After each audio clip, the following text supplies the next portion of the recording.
ਪੁਸਤਕ ਸੂਹਾ ਰੰਗ ਸਿਆਹ ਰੰਗ, ਲੇਖਿਕਾ ਬਚਿੰਤ ਕੌਰ ਦੀ ਕਹਾਣੀ ਭੁਲੇਖਾ। ਗਲੀ 'ਚ ਬੈਂਡ ਦੀ ਆਵਾਜ਼ ਸੁਣ ਕੇ ਲੋਕੀ ਕੋਠਿਆਂ ਦੀਆਂ ਛੱਤਾਂ ਤੇ ਬੂਹਿਆਂ ਦੀਆਂ ਦਹਲੀਜ਼ਾਂ ਤੇ ਆ ਖੜੇ ਹੋਏ। ਗਲੀ 'ਚ ਵਿਆਹ ਕੇ ਮੁੜੀ ਇੱਕ ਬਰਾਤ ਲੰਘ ਰਹੀ ਸੀ। ਬੈਂਡ ਪਿੱਛੇ ਫੁੱਲਾਂ ਨਾਲ ਲੱਦੀ ਇੱਕ ਕਾਰ ਹੌਲੀ ਹੌਲੀ ਸਰਕਦੀ ਆ ਰਹੀ ਸੀ ਤੇ ਕਾਰ ਦੇ ਪਿੱਛੇ ਕਈ ਪਤਵੰਤੇ ਲਿਸ਼ਕੀਆਂ ਪੁਸ਼ਾਕਾਂ ਪਾਈ ਤੁਰਦੇ ਆ ਰਹੇ ਸਨ। ਝਿਲਮਿਲ ਕਰਦੀ ਵਰਦੀ ਪਾਈ ਲਿਸ਼ਕਦੇ ਵਾਜਿਆਂ ਨਾਲ ਫਿਲਮੀ ਧੁਨਾਂ ਗਾਉਂਦਾ ਬੈਂਡ ਮੁਹੱਲੇ ਦੇ ਲੋਕਾਂ ਨੂੰ ਹੋਰ ਕੁਝ ਕਹਿਣ ਸੁਣਨ ਦੀ ਆਗਿਆ ਨਹੀਂ ਸੀ ਦੇ ਰਿਹਾ। ਸਾਰੇ ਲੋਕ ਸੋਚ ਰਹੇ ਸਨ, ਇਹ ਕਿਹਦੇ ਘਰ ਵਿਆਹ ਹੋਇਆ? ਆਂਢ ਗੁਆਂਢ ਜਾਂ ਨੇੜੇ ਤੇੜੇ ਕਿਸੇ ਦੇ ਘਰ ਵੀ ਤਾਂ ਕੋਈ ਵਿਆਹ ਨਹੀਂ ਸੀ। ਹੌਲੀ ਹੌਲੀ ਇਹ ਡੋਲੀ ਲਈ ਜਾਂਦੀ ਬਰਾਤ ਗਲੀ ਦੇ ਅੰਤ ਵਿੱਚ ਕਰਨਲ ਰਘਬੀਰ ਸਿੰਘ ਦੀ ਕੋਠੀ ਅੱਗੇ ਜਾ ਰੁਕੀ। ਲੋਕਾਂ ਦੇ ਜਿਵੇਂ ਦੰਦ ਮੁੜ ਗਏ। ਕਿਸੇ ਨੂੰ ਕੁਝ ਸਮਝ ਨਹੀਂ ਸੀ ਆ ਰਹੀ। ਪਾਰੋ 20 ਕੁ ਵਰ੍ਹਿਆਂ ਦੀ ਮੁਟਿਆਰ ਹੁਣ ਦੁਲਹਨ ਦੇ ਰੂਪ 'ਚ ਫੁੱਲਾਂ ਨਾਲ ਸਜਾਏ ਤੇ ਸੁਗੰਧ ਨਾਲ ਮਹਿਕਾਏ ਕਮਰੇ 'ਚ ਸੁੰਗੜੀ ਬੈਠੀ ਸੀ। ਸਾਰੇ ਮਹਿਮਾਨ ਹੌਲੀ ਹੌਲੀ ਵਧਾਈਆਂ ਦੇ ਕੇ ਆਪਣੇ ਆਪਣੇ ਘਰ ਚਲੇ ਗਏ ਸਨ। ਘਰ 'ਚ ਕਰਨਲ ਸਾਹਿਬ ਤੇ ਦਰਸ਼ਨ ਸਿੰਘ ਤੋਂ ਬਿਨਾਂ ਇੱਕ ਨੌਕਰ ਹੀ ਦਿਖਾਈ ਦਿੰਦਾ ਸੀ। ਹੋਰ ਚੌਥਾ ਬੰਦਾ ਜਾਂ ਤੀਵੀਂ ਉਹਦੀ ਨਜ਼ਰ ਇਸ ਘਰ 'ਚੋਂ ਨਹੀਂ ਸੀ ਲੱਭ ਸਕੀ। ਪਾਰੋ ਨੂੰ ਇਹ ਰੁੱਖਾ ਸੁੱਖਾ ਵਾਤਾਵਰਨ ਬੜਾ ਅਜੀਬ ਲੱਗਾ।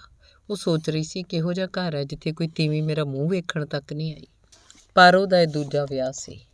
ਉਹ ਦੂਜੀ ਵਾਰ ਲਾਵਾਂ ਲਈਆਂ ਸਨ, ਉਸੇ ਤਰ੍ਹਾਂ ਜਿਵੇਂ ਉਸ ਪਹਿਲਾਂ ਆਪਣੇ ਪਤੀ ਨੱਥਾ ਸਿੰਘ ਨਾਲ ਲਈਆਂ ਸਨ, ਜਿਹੜਾ ਵਿਆਹ ਪਿੱਛੋਂ ਜਲਦੀ ਚੀਨੀ ਹਮਲੇ 'ਚ ਲੜਦਾ ਮਾਰਿਆ ਗਿਆ ਸੀ। ਜਦੋਂ ਉਹਦੇ ਮਰਨ ਦੀ ਖਬਰ ਪਾਰੋ ਦੇ ਮਾਪਿਆਂ ਨੂੰ ਮਿਲੀ ਤਾਂ ਉਹਦੀ ਮਹਿੰਦੀ ਦਾ ਰੰਗ ਵੀ ਅਜੇ ਪੂਰੀ ਤਰ੍ਹਾਂ ਨਹੀਂ ਸੀ ਉਤਰਿਆ। ਉਹਦੇ ਚਾਵਾਂ ਨੇ ਅਜੇ ਬੋਲਣਾ ਵੀ ਨਹੀਂ ਸੀ ਸਿੱਖਿਆ ਕਿ ਉਹਨਾਂ ਦਮ ਤੋੜ ਲਏ ਸਨ। ਅਜੇ ਤਾਂ ਉਸ ਆਪਣੇ ਹੌਲਦਾਰ ਪਤੀ ਨਾਲ ਰੱਜ ਕੇ ਗੱਲਾਂ ਵੀ ਨਹੀਂ ਸੀ ਕੀਤੀਆਂ ਕਿ ਪਾਰੋ ਵਿਧਵਾ ਹੋ ਗਈ ਸੀ। ਕੱਲ੍ਹ ਵਿਆਹੀ ਅੱਜ ਵਿਧਵਾ। ਉਹਨੂੰ ਜਿਵੇਂ ਇਸ ਗੱਲ 'ਤੇ ਯਕੀਨ ਹੀ ਨਹੀਂ ਸੀ ਆ ਰਿਹਾ ਕਿ ਮੇਰਾ ਵਿਆਹ ਕਦੋਂ ਹੋਇਆ, ਕਦੋਂ ਵਿਧਵਾ ਹੋ ਗਈ। ਉਹਨੂੰ ਇਹ ਸਭ ਕੁਝ ਸੁਪਨਾ ਹੀ ਤਾਂ ਜਾਪ ਰਿਹਾ ਸੀ। ਪਰ ਕਈ ਸੁਪਨੇ ਵੀ ਤਾਂ ਸੱਚੇ ਹੁੰਦੇ ਆ। ਇਹ ਚਿੱਟੇ ਦਿਨ ਵਰਗਾ ਸੱਚ ਸੀ ਕਿ ਪਾਰੋ ਹੁਣ ਵਿਧਵਾ ਹੋ ਗਈ ਸੀ। ਮਾਪਿਆਂ ਨੇ ਤਾਂ ਮੁਟਿਆਰ ਧੀ ਨੂੰ ਭਾਰ ਸਮਝ ਕੇ ਵਿਆਹ ਪਿੱਛੋਂ ਸੁਰਖਰੂ ਹੋਣਾ ਚਾਹਿਆ ਸੀ, ਪਰ ਅਜੇ ਉਹਨਾਂ ਸਾਹ ਵੀ ਨਹੀਂ ਸੀ ਲਿਆ ਕਿ ਉਹਨਾਂ 'ਤੇ ਪਹਾੜ ਟੁੱਟ ਪਿਆ। ਪਹਿਲੇ ਵਿਆਹ ਦਾ ਕਰਜ਼ ਅਜੇ ਉਸੇ ਤਰ੍ਹਾਂ ਉਹਨਾਂ ਦੇ ਸਿਰ 'ਤੇ ਸੀ ਤੇ ਧੀ ਫੇਰ ਉਹਨਾਂ ਦੇ ਬੂਹੇ ਆ ਬੈਠੀ ਸੀ। ਹੁਣ ਜਿਵੇਂ ਉਹਨਾਂ ਨੂੰ ਪਾਰੋ ਤੋਂ ਡਰ ਲੱਗ ਰਿਹਾ ਸੀ। ਫਿਰ ਪਾਰੋ ਦੇ ਦੂਜੇ ਵਿਆਹ ਦੀਆਂ ਗੱਲਾਂ ਹੋਣ ਲੱਗੀਆਂ, ਪਰ ਵਿਆਹ ਲਈ ਖਰਚ ਕਿੱਥੋਂ ਆਏ? ਪਹਿਲੇ ਵਿਆਹ ਨੇ ਘਰ 'ਚ ਪੂਰੀ ਤਰ੍ਹਾਂ ਹੁੰਝਾ ਫੇਰ ਦਿੱਤਾ ਸੀ ਤੇ ਨਾਲੇ ਹੁਣ ਵਿਧਵਾ ਨਾਲ ਕੌਣ ਵਿਆਹ ਕਰਦਾ ਹੈ? ਹਾਂ, ਇੱਕ ਰਾਹ ਸੀ। ਸੋਚ ਕੇ ਪਾਰੋ ਦੇ ਮਾਪਿਆਂ ਨੂੰ ਇੱਕ ਤਰਕੀਬ ਸੁੱਝੀ। ਉਹਨਾਂ ਆਪਣੀ ਧੀ ਦਾ ਦੂਜਾ ਵਿਆਹ ਇਹੋ ਜਿਹੇ ਬੰਦੇ ਨਾਲ ਕਰਨ ਦਾ ਸੋਚਿਆ ਜਿਹੜਾ ਵਿਆਹ ਲਈ ਇੱਕ ਪੈਸਾ ਵੀ ਨਾ ਖਰਚਾਵੇ, ਸਗੋਂ ਉਲਟਾ ਉਹਨਾਂ ਦੀ ਧੀ ਲਈ ਵੀ 4-5 ਹਜ਼ਾਰ ਰੁਪਇਆ ਦੇ ਦੇਵੇ। ਇਸ ਤਰ੍ਹਾਂ ਉਹ ਦੋ ਭਾਵਾਂ ਤੋਂ ਸੁਰਖਰੂ ਹੋ ਸਕਦੇ ਹਨ, ਇੱਕ ਭਾਰ ਧੀ ਦਾ ਤੇ ਦੂਜਾ ਪਹਿਲੇ ਵਿਆਹ ਦਾ ਕਰਜ਼ਾ। ਤੇ ਇਸ ਮੰਤਵ ਲਈ ਉਹਨਾਂ ਨੂੰ ਇੱਕ ਅਸਾਮੀ ਲੱਭੀ ਪਈ ਤੇ ਉਹ ਅਸਾਮੀ ਸੀ ਪਟਿਆਲੇ ਦਾ ਰਿਟਾਇਰਡ ਕਰਨਲ ਰਘਬੀਰ ਸਿੰਘ, ਜਿਹੜਾ ਕਬਰਾਂ 'ਚ ਲੱਤਾਂ ਲਮਕਾਈ ਦੂਜੇ ਵਿਆਹ ਬਾਰੇ ਸੋਚ ਰਿਹਾ ਸੀ। ਉਹਦੀ ਪਤਨੀ 2 ਸਾਲ ਹੋਏ ਦਿਲ ਦੀ ਬਿਮਾਰੀ ਨਾਲ ਮਰ ਗਈ ਸੀ। ਮਰਨ ਤੱਕ ਉਹਨੇ ਕਰਨਲ ਸਾਹਿਬ ਨੂੰ ਕੋਈ ਔਲਾਦ ਨਹੀਂ ਸੀ ਦਿੱਤੀ। 60-65 ਵਰ੍ਹਿਆਂ ਦੇ ਬੁੱਢੇ ਕਰਨਲ ਨੂੰ ਅਜੇ ਵੀ ਉਮੀਦ ਸੀ ਕਿ ਜੇਕਰ ਉਹ ਹੁਣ ਵੀ ਵਿਆਹ ਕਰ ਲਏ ਤਾਂ ਘੱਟੋ ਘੱਟ ਇੱਕ ਬੱਚੇ ਦਾ ਬਾਪ ਜ਼ਰੂਰ ਬਣ ਸਕਦਾ ਹੈ। ਇਸ ਲਈ ਉਹਨੇ 5,000 ਰੁਪਇਆ ਪਾਰੋ ਦੇ ਮਾਪਿਆਂ ਨੂੰ ਦੇ ਕੇ ਪਾਰੋ ਦਾ ਹੱਥ ਉਹਨਾਂ ਪਾਸੋਂ ਮੰਗ ਲਿਆ। ਪਾਰੋ ਨੂੰ ਇਸ ਗੱਲ ਦਾ ਪਤਾ ਨਹੀਂ ਸੀ। ਲਾਵਾਂ ਫੇਰੇ ਉਹਨੇ ਇੱਕ ਸੋਹਣੇ ਸੁਨੱਖੇ ਨੌਜਵਾਨ ਲੜਕੇ ਦਰਸ਼ਨ ਸਿੰਘ ਨਾਲ ਲਏ ਸਨ। ਸਾਰੇ ਪਿੰਡ ਦੇ ਸਾਹਮਣੇ ਪਾਰੋ ਦਰਸ਼ਨ ਸਿੰਘ ਨਾਲ ਵਿਆਹੀ ਗਈ ਸੀ, ਪਰ ਇੱਥੇ ਆਉਂਦਿਆਂ ਹੀ ਉਹਨੂੰ ਪਤਾ ਲੱਗ ਗਿਆ ਕਿ ਸਭ ਦਿਖਾਵਾ ਸੀ। ਦਰਸ਼ਨ ਸਿੰਘ ਕੇਵਲ ਭਾੜੇ ਦਾ ਟੱਟੂ ਸੀ, ਅਸਲ ਪਤੀ ਤਾਂ ਉਹਦਾ ਬੁੱਢਾ ਕਰਨਲ ਸੀ। ਇਸ ਸ਼ਰਤ 'ਤੇ ਪਾਰੋ ਦੇ ਮਾਪਿਆਂ ਨੇ ਕਰਨਲ ਸਾਹਿਬ ਨਾਲ ਪਹਿਲਾਂ ਹੀ ਗੱਲ ਕਰ ਲਈ ਸੀ। ਪਾਰੋ ਦਾ ਵਿਆਹ ਕਰਨਲ ਨਾਲ ਕਰਕੇ ਉਹ ਬਰਾਦਰੀ 'ਚ ਨਹੀਂ ਰਹਿ ਸਕਣਗੇ, ਇਸ ਲਈ ਕਿਸੇ ਅਜਿਹੇ ਲੜਕੇ ਦਾ ਇੰਤਜ਼ਾਮ ਕਰ ਲੈਣ ਜਿਹੜਾ ਕੇਵਲ ਵਿਆਹ ਦੀਆਂ ਰਸਮਾਂ ਪੂਰੀਆਂ ਕਰੇ ਤੇ ਤੁਰਦਾ ਬਣੇ। ਤੇ ਕਰਨਲ ਆਪਣੇ ਘਰ ਪਾਰੋ ਨੂੰ ਲਿਜਾ ਕੇ ਆਪਣੀ ਪਤਨੀ ਬਣਾ ਲਏ। ਪਾਰੋ ਬੁੱਤ ਬਣੀ ਚਾਰਪਾਈ ਦੀ ਇੱਕ ਨੁੱਕਰੇ ਬੈਠੀ ਸੋਚ ਰਹੀ ਸੀ, ਇਹ ਮੇਰੇ ਨਾਲ ਕਿਸਮਤ ਨੇ ਕੀ ਖੇਡ ਖੇਡੀ ਹੈ। ਇਸ ਵਿਆਹ ਨਾਲੋਂ ਤਾਂ ਮੈਂ ਵਿਧਵਾ ਹੀ ਚੰਗੀ ਸੀ। ਉਹ ਸੋਚ ਰਹੀ ਸੀ, ਮੈਂ ਆਪਣੇ ਪਿਓ ਦੀ ਉਮਰ ਦੇ ਬੁੱਢੇ ਪਤੀ ਨੂੰ ਕਿਸ ਤਰ੍ਹਾਂ ਸਵੀਕਾਰ ਕਰਾਂਗੀ। ਫਿਰ ਇਹ ਕਿੰਨਾ ਅਨਿਆਂ ਹੈ ਕਿ ਲਾਵਾਂ ਕਿਸੇ ਨਾਲ ਸੰਬੰਧ ਕਿਸੇ ਹੋਰ ਨਾਲ। ਇਹ ਪਾਪੀ ਲੋਕ ਆਪਣੀ ਹਵਸ ਪੂਰਤੀ ਲਈ ਕਿਵੇਂ ਨਾਟਕ ਕਰਦੇ ਨੇ। ਬਹੁਤਾ ਗੁੱਸਾ ਉਹਨੂੰ ਆਪਣੇ ਮਾਪਿਆਂ 'ਤੇ ਸੀ ਜਿਨ੍ਹਾਂ ਆਪਣੀ ਧੀ ਨਾਲ ਇੰਨਾ ਵੱਡਾ ਧੋਖਾ ਕੀਤਾ ਸੀ। ਜਦੋਂ ਆਪਣੇ ਹੀ ਦੁਸ਼ਮਣ ਹੋ ਜਾਣ ਤਾਂ ਉਹ ਕਿਸੇ ਨੂੰ ਕੀ ਆਖੇ। ਉਹ ਅਜੇ ਤੱਕ ਠੀਕ ਨਿਰਣੇ 'ਤੇ ਨਹੀਂ ਸੀ ਪੁੱਜੀ। ਇਸ ਪਾਪ ਦੇ ਭਾਗੀ ਬਹੁਤੇ ਉਹਦੇ ਮਾਪੇ ਹੀ ਹਨ ਜਾਂ ਕਰਨਲ ਰਘਬੀਰ ਸਿੰਘ। ਦਰਸ਼ਨ ਸਿੰਘ ਪਹਿਲਾਂ ਤਾਂ ਇਸ ਨਾਟਕ ਨੂੰ ਬਿਲਕੁਲ ਨਹੀਂ ਸੀ ਸਮਝ ਸਕਿਆ, ਕਿਉਂਕਿ ਦਰਸ਼ਨ ਸਿੰਘ ਨੂੰ ਪਾਰੋ ਦੀ ਉਮਰ ਤੇ ਸ਼ਕਲ ਸੂਰਤ ਬਾਰੇ ਗਲਤ ਦੱਸਿਆ ਗਿਆ ਸੀ। ਉਹਨੇ ਆਪਣੇ ਸਾਹਿਬ ਦੇ ਹਰ ਹੁਕਮ ਦੀ ਪਾਲਣਾ ਕਰਨਾ ਆਪਣਾ ਨੇਮ ਬਣਾਇਆ ਹੋਇਆ ਸੀ। ਸਾਰੀ ਨੌਕਰੀ 'ਚੋਂ ਕਰਨਲ ਦੇ ਹੁਕਮ ਨੂੰ ਹੀ ਰੱਬੀ ਹੁਕਮ ਸਮਝਦਾ ਆਇਆ ਸੀ ਤੇ ਕਰਨਲ ਵੀ ਉਸ 'ਤੇ ਖੁਸ਼ ਸੀ।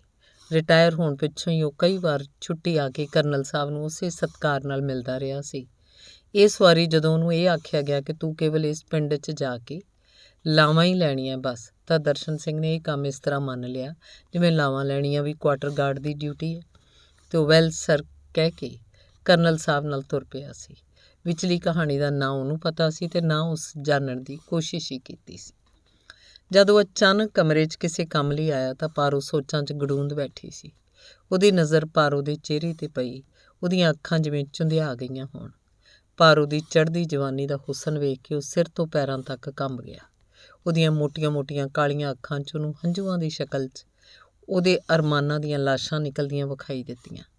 ਅਜਿਹੇ ਮਾਸੂਮ ਹੁਸਨ ਦੀ ਤਸਵੀਰ ਉਸ ਪਹਿਲਾਂ ਕਦੀ ਨਹੀਂ ਸੀ ਵੇਖੀ। ਫਿਰ ਜਿਵੇਂ ਉਹਨੂੰ ਦਰਸ਼ਨ ਸਿੰਘ ਦੇ ਆਉਣ ਦਾ ਪਤਾ ਲੱਗ ਗਿਆ, ਉਹਨੇ ਜਲਦੀ ਨਾਲ ਦੁਪੱਟਾ ਆਪਣੇ ਸਿਰ 'ਤੇ ਕਰ ਲਿਆ, ਲੰਬਾ ਸਾਰਾ ਘੁੰਡ ਕੱਢ ਲਿਆ। ਹਵਾ 'ਚ ਜਿਵੇਂ ਸੰਗੀਤ ਛਿੜ ਗਿਆ। ਉਹਦੀਆਂ ਗੋਲ-ਗੋਲ ਕਲਾਈਆਂ 'ਚ ਚੂੜੇ ਦੀ ਛਣਕਾਰ ਨੇ ਉਹਦੇ ਕੰਨਾਂ 'ਚ ਅਜੀਬ ਸੰਗੀਤ ਭਰ ਦਿੱਤਾ ਸੀ। ਦਰਸ਼ਨ ਸਿੰਘ ਦੇ ਦਿਲ 'ਚ ਭਿਆਨਕ ਤੂਫਾਨ ਆਇਆ। ਉਹ ਸੋਚਿਆ ਇਸ ਤਰ੍ਹਾਂ ਨਹੀਂ ਹੋ ਸਕਦਾ। ਪਾਰੋ ਮੇਰੀ ਹੈ, ਮੈਂ ਇਸ ਨਾਲ ਲਾਵਾਂ ਲਈਆਂ। ਪਵਿੱਤਰ ਗੁਰੂ ਗ੍ਰੰਥ ਸਾਹਿਬ ਸਾਹਮਣੇ ਸਦਾ ਲਈ ਇੱਕ ਹੋ ਜਾਣ ਦਾ ਪ੍ਰਣ ਕੀਤਾ। ਮੈਂ ਇਹਨੂੰ ਨਰਕ ਦੀ ਭੱਠੀ 'ਚ ਨਹੀਂ ਝੋਕਾਂਗਾ। ਦਰਸ਼ਨ ਸਿੰਘ ਪਾਰੋ ਨੂੰ ਕਰਨਲ ਸਾਹਿਬ ਦੀਆਂ ਬੁੱਢੀਆਂ ਬੇਹਿੱਸ ਬਾਹਾਂ ਦੇ ਬੇਰੁਖੇ ਕਲਾਵੇ ਤੋਂ ਪਹਿਲਾਂ ਹੀ ਆਪਣੇ ਦਿਲ 'ਚ ਲੁਕਾ ਲੈਣਾ ਚਾਹੁੰਦਾ ਸੀ। ਦਰਸ਼ਨ ਸਿੰਘ ਪਹਿਲਾਂ ਵਾਲਾ ਦਰਸ਼ਨ ਨਹੀਂ ਸੀ ਰਿਹਾ। ਉਹ ਬਿਲਕੁਲ ਬਦਲ ਗਿਆ ਸੀ। ਉਸ ਆਪਣਾ ਪੂਰਾ ਜ਼ੋਰ ਇਸ ਸੋਚ ਬਦਲੇ ਲਾ ਦਿੱਤਾ ਕਿ ਇਹ ਗੁੱਥੀ ਕਿਵੇਂ ਸੁਲਝਾਈ ਜਾਏ। ਉੱਧਰ ਕਰਨਲ ਸਾਹਿਬ ਦੇ ਦਿਲ 'ਚ ਆਉਣ ਵਾਲੇ ਸਮੇਂ ਲਈ ਕੁਤਕੁਤਾਰੀਆਂ ਨਿਕਲ ਰਹੀਆਂ ਸਨ। ਆਪਣੀ ਨਵੀਂ ਪਤਨੀ ਵੇਖਣ ਦੀ ਚਾਹ ਪਲ-ਪਲ ਪ੍ਰਬਲ ਹੋ ਰਹੀ ਸੀ, ਪਰ ਮਹਿਮਾਨ ਸਨ ਕਿ ਪਿੱਛਾ ਹੀ ਨਹੀਂ ਸੀ ਛੱਡ ਰਹੇ। ਉਹਦੇ ਦਿਲ 'ਚ ਸੁਲਗ ਰਹੀ ਕਾਮ ਵਾਸਨਾ ਦੀ ਚੰਗਿਆੜੀ ਹੁਣ ਅੱਗ ਦਾ ਰੂਪ ਧਾਰਨ ਕਰ ਰਹੀ ਸੀ। ਉਹਨੇ ਪਾਰੋ ਦੇ ਹੁਸਨ ਦੀ ਝਲਕ ਡੋਲੀ 'ਚ ਬਹਿਣ ਲੱਗਿਆਂ ਵੇਖ ਲਈ ਸੀ। ਇਹ ਝਲਕ ਉਹਨੇ ਆਪਣੀ ਪਤਨੀ ਤੇ ਕਈ ਨਕਲੀ ਪਤਨੀਆਂ ਵਿੱਚ ਵੀ ਨਹੀਂ ਸੀ ਵੇਖੀ। ਪਾਰੋ ਦੇ ਦਿਲ ਦੀ ਧੜਕਣ ਵੱਧਦੀ ਜਾ ਰਹੀ ਸੀ। ਉਹ ਆਉਣ ਵਾਲੇ ਅਗਲੇ ਪਲਾਂ ਤੋਂ ਡਰ ਰਹੀ ਸੀ। ਉਹਦਾ ਸਾਰਾ ਸਰੀਰ ਬਰਫ਼ ਹੁੰਦਾ ਜਾ ਰਿਹਾ ਸੀ। ਉਹ ਆਪਣੇ ਨਸੀਬਾਂ ਨੂੰ ਰੋਂਦੀ ਆਉਣ ਵਾਲੇ ਸਮੇਂ ਤੋਂ ਛੁਟਕਾਰਾ ਪਾਉਣ ਲਈ ਕੋਈ ਰਾਹ ਲੱਭ ਰਹੀ ਸੀ। ਅਚਾਨਕ ਦਰਸ਼ਨ ਸਿੰਘ ਉਸ ਪਾਸ ਆਇਆ। ਉਹਦੇ ਕੰਨ 'ਚ ਕੁਝ ਕਹਿ ਕੇ ਕਮਰੇ 'ਚੋਂ ਬਾਹਰ ਨਿਕਲ ਗਿਆ। ਪਾਰੋ ਨੂੰ ਦਰਸ਼ਨ ਸਿੰਘ ਆਪਣੇ ਪਹਿਲੇ ਪਤੀ ਵਾਂਗ ਹੀ ਲੱਗਿਆ। ਉਹਨੂੰ ਜਾਪਿਆ ਜਿਵੇਂ ਅੱਜ ਤੋਂ 2.5 ਸਾਲ ਪਹਿਲਾਂ ਜਿਹੀ ਸੁੱਚੀ ਜਵਾਨੀ ਤੇ ਹੁਸਨ ਸਾਂਭੀ ਅੱਜ ਵੀ ਨੱਥਾ ਸਿੰਘ ਨੂੰ ਉਡੀਕ ਰਹੀ ਸੀ। ਅਚਾਨਕ ਉਹਦੀ ਸੋਚਾਂ ਦੀ ਲੜੀ ਟੁੱਟ ਗਈ। ਬਾਹਰ ਬਰਾਮਦੇ 'ਚ ਉਹਨੇ ਕਿਸੇ ਦੇ ਆਉਣ ਦੀ ਚਾਪ ਸੁਣੀ। ਆਵਾਜ਼ ਹੌਲੀ-ਹੌਲੀ ਨੇੜੇ ਹੁੰਦੀ ਜਾ ਰਹੀ ਸੀ। ਉਹ ਡਰ ਨਾਲ ਕੰਬਦੀ ਆਪਣੇ ਆਪ ਨੂੰ ਸੰਭਾਲ ਕੇ ਬੈਠ ਗਈ, ਜਿਵੇਂ ਕੋਈ ਹਿਰਨੀ ਸ਼ਿਕਾਰੀ ਤੋਂ ਸਹਿਮ ਕੇ ਬੈਠ ਗਈ ਹੋਵੇ। ਉਹ ਬਚੇਗੀ ਕਿ ਨਹੀਂ, ਉਹ ਕੁਝ ਨਹੀਂ ਸੀ ਜਾਣਦੀ। ਕਰਨਲ ਸਾਹਿਬ ਹੁਣ ਬਸ ਕਾਗਜ਼ੀ ਸ਼ੇਰ ਰਹਿ ਗਏ ਸਨ। ਖਿਜ਼ਾਬ ਨਾਲ ਕਾਲੀਆਂ ਕੀਤੀਆਂ ਮੁੱਛਾਂ ਨੂੰ ਉਹਨਾਂ ਬੜੇ ਉਚੇਚ ਨਾਲ ਉਤਾਂਹ ਕੀਤਾ ਹੋਇਆ ਸੀ। ਸ਼ਰਾਬ ਦੇ ਨਸ਼ੇ 'ਚ ਆਪਣੀ ਖਿੰਡੀ ਫੁੰਡੀ ਤਾਕਤ ਨੂੰ ਇਕੱਠਾ ਕਰਕੇ ਉਹ ਆਪਣੀ ਨਵ-ਵਿਆਹੁਤਾ ਪਤਨੀ ਨਾਲ ਸੁਹਾਗ ਰਾਤ ਮਨਾਉਣ ਲਈ ਹਾਜ਼ਰ ਹੋਏ ਸਨ।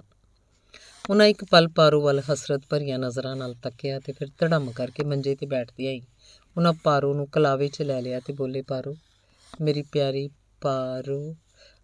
ਅਜੇ ਸ਼ਾਇਦ ਕਰਨਲ ਸਾਹਿਬ ਕੁਝ ਹੋਰ ਆਖਣਾ ਚਾਹੁੰਦੇ ਸੀ ਕਿ ਪਾਰੋ ਝੱਟ ਬੋਲ ਉੱਠੀ।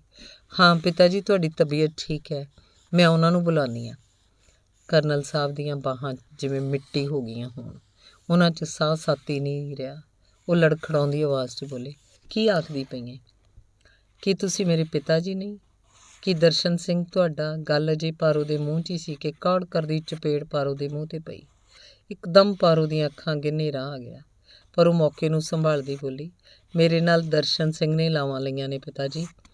ਸਹੁਰੇ ਆਪਣੀਆਂ ਨੂੰਹਾਂ ਦੀ ਇੱਜ਼ਤ ਦੀ ਰੱਖਿਆ ਕਰਦੇ ਨੇ ਤੇ ਤੁਸੀਂ?